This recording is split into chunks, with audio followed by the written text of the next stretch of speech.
que ce matin, RMC révèle ces chiffres. De plus en plus de Français font appel aux crédits municipaux. On a ces chiffres un peu partout en France, plus 15% en un an, plus à Lyon, plus 10% à Toulon, à Saint-Étienne, à Bordeaux.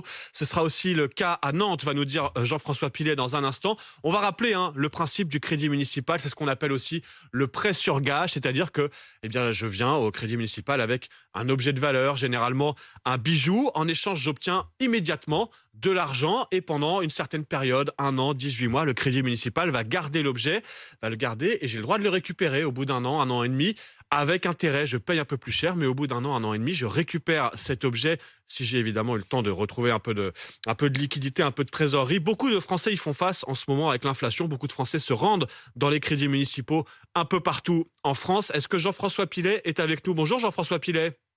Bonjour, Vous êtes donc le directeur général du Crédit municipal de Nantes. Je donnais les chiffres à Lyon, à Toulon, à Saint-Étienne, à Bordeaux. On est entre plus 10 et plus 15% pour les crédits municipaux. Est-ce que c'est le cas aussi chez vous à Nantes?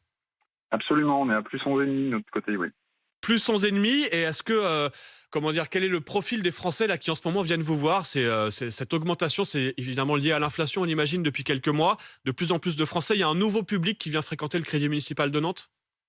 On a deux causes principales. On a effectivement peut-être un contexte inflationniste, mais on a aussi l'augmentation du cours de l'or qui fait qu'on peut prêter plus à nos clients. Donc on a aussi nos clients habituels qui viennent avec lesquels on fait des prêts plus importants que d'habitude. C'est la deuxième explication.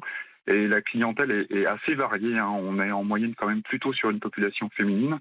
On prête beaucoup sur des bijoux, mais l'âge moyen est autour de la 45-50 ans. Donc on touche toutes les tranches de la population. Alors, j'aimerais qu'on soit assez concret, Jean-François Pilet. Comment ça se passe? C'est-à-dire que je viens avec un bijou de famille, c'est essentiellement des bijoux, si j'ai bien compris. Je viens avec un bijou d'une certaine valeur, vous l'estimez, vous me dites, voilà, votre bague, elle vaut 2 000 €. Vous me donnez 2 000 €, vous la gardez pendant combien de temps? Pendant 1 an et demi? J'ai combien de temps pour venir la récupérer?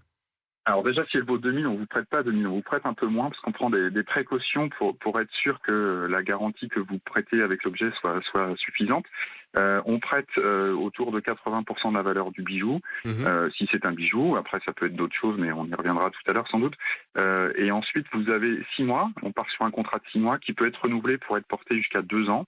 Et donc, vous pouvez rembourser au moment que vous voulez le prêt et retrouver l'objet. Mais alors, avec intérêt? Avec des intérêts, bien sûr. Quels sont les taux là en ce moment? Écoutez, ça dépend en fait des tranches de prêts. On commence par une offre sociale où on a des prêts à 0%, et puis après on va monter en fonction du montant du prêt sur des taux. Et voilà, après ça reste surtout un service très rapide puisque en quelques minutes vous venez au guichet, on apprécie la valeur de votre objet avec des gens dont c'est le métier, et puis ensuite on vous propose un prêt. Je précise que l'expertise est gratuite, donc il faut vraiment pas hésiter à pousser la porte pour avoir une idée de ce qu'on peut faire avec l'objet que vous avez en votre possession. Et alors vous disiez, il n'y a pas que des